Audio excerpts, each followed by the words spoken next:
Hey guys, so today I'm going to go over some things I wish I knew before I started milling my own wheat berries. If you're new to using fresh milled flour, these are wheat berries and this is what you turn into flour so you can bake all the things.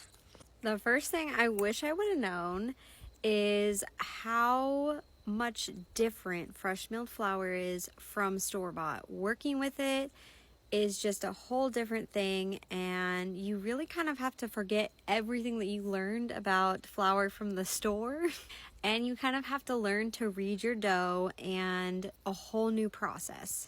So it is a learning curve for sure, but once you get it and you learn to read your dough, it gets a lot easier. Another thing I wish I would have known is that you can't just use your recipes for store-bought flour for fresh milled flour, because there is some things you have to change in order for your recipes to turn out the way that you want them.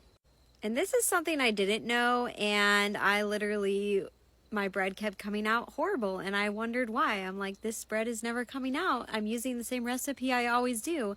But you can't just do that with fresh milled flour. You can change your recipe over to a fresh milled flour recipe, but I suggest if you're gonna start with something that is specifically for fresh milled flour, and then you can work on converting that over to fresh milled flour. If you have like a favorite recipe that you use, then you can do that. Another thing I wish I would have known is that sourdough is a whole nother ball game with fresh milled flour, and starting that right away, it was probably not a good idea. So like, I wish I would have waited to get the hang of the fresh milled flour with regular recipes and then started with sourdough. So I pretty much loved using sourdough in all of my recipes.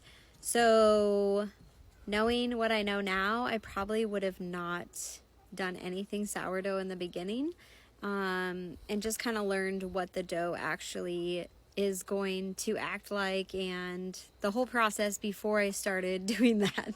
Because sourdough is a whole different game. Like I was a lazy sourdough person, and I kept mine in the fridge and would only feed it once a week. But with fresh milled flour, you need to feed it within 3 days. I wouldn't go longer than 3 days because you can get mold in it, and it is just definitely different. And then also getting your breads to do what you want was really difficult for me.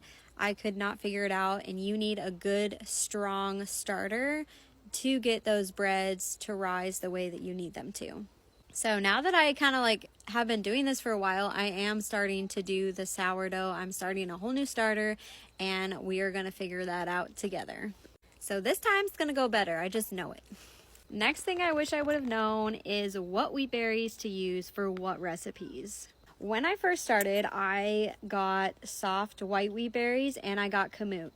And I basically tried to make bread out of soft white wheat berries, and that did not work, and I didn't know why, because there's not a lot of gluten in that, and it's not for breads. It's mostly for pastries and quick breads.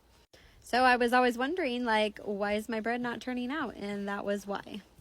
So knowing what wheat berries you can use for what recipe is really important, because you want the gluten structure for your breads and any kind of yeast that you're doing. You want to have a good gluten develop for that. So those are just a couple things that I wish I knew when I first started milling my own flour into fresh milled flour. So if you made it this far, thank you for watching. If you have any fresh milled flour questions, or if I can help your journey be a lot smoother and easier than it was for me, learn from my mistakes.